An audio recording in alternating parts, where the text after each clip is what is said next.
क्योंकि एंटीवायरल दवाई से वो वायरस मर नहीं सकता। एंटीवायरल दवा का साइड इफेक्ट से लीवर फेल हो जाता है। जिस दवाई से वायरस मरता ही नहीं है, उस दवा को लाइफ लॉन्ग खिलाने का कोई मकसद नहीं है।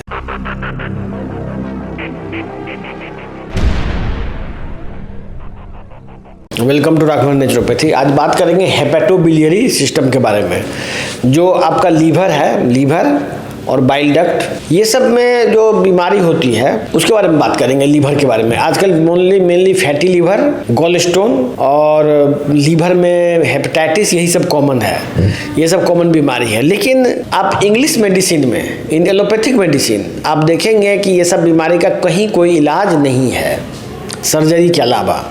यदि आप ऑपरेशन करा के स्टोन निकलवा देते हैं, ये अलग बात है। अदरवाइज मेडिसिन के तौर पे fatty liver, hepatitis B, hepatitis C, liver nodule, cirrhosis of liver, ये सब का कोई इलाज नहीं बना है।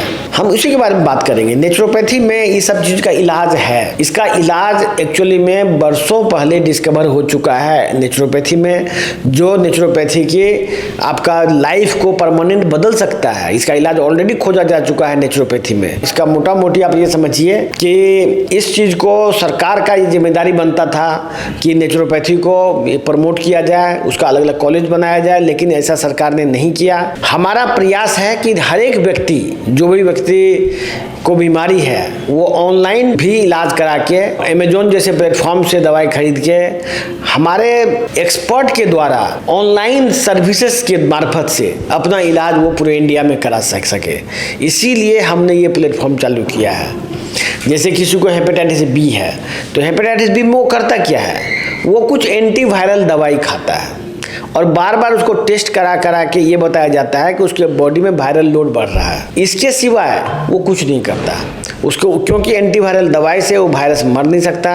एंटीवायरल दवा का साइड इफेक्ट से लीवर फेल हो जाता है। तो ये बात, मतलब ये कोई इलाज नहीं हुआ। जिस दवाई से वायरस मरता ही नहीं है, उस दवा को लाइफ लॉन्ग खिलाने का कोई मकसद नहीं है। एग्जैक्टली उसी टाइप का चीज HIV एड्स में भी होता है। HIV एड्स का वायरस मरता नहीं है, लेकिन वो दवाई खाता रहता है। अल्टीमेटली जो मल्टी ऑर्गन फेलियर होता है, उसके पीछे दवाई वजह है या क्या वजह है, कुछ नहीं, कोई नहीं जान सकता इसको। तो नेचुरोपैथी का ट्रीटमेंट को आप एलोपैथी के साथ भी कंबाइन कर सकते हैं कुछ हद तक। हमारा तो यही विचार है कि जब भी आप नेचुरोपैथी का इलाज लें तो एलोपैथी का कोई जरूरत नहीं है।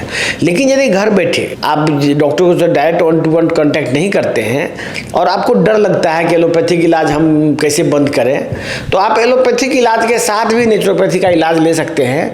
और यदि आपको लगेगा कि हम काफ़ी ठीक हो रहे हैं, तो धीरे धीरे एलोपैथिक दवाई को बंद करके आप इसका एक्सपीरियंस कर सकते हैं। ये बात हर एक व्यक्ति की जिम्मेदारी है कि बीमारी के बारे में डिटेल्स में वो जाने। यदि आप डिटेल्स में बीमारी नहीं जान पाएंगे तो आपका इलाज भी नहीं होगा, क्योंकि डॉक्टर आपको नेचुरोपैथिक इलाज एलोपैथिक डॉक्टर देगा ही नहीं। तो जिन लोगों को भी हेपेटोबिलियरी सिस्टम का कोई भी बीमारी हो, इसका इलाज आप ऑनलाइन भी ले सकते हैं। धन्यवाद।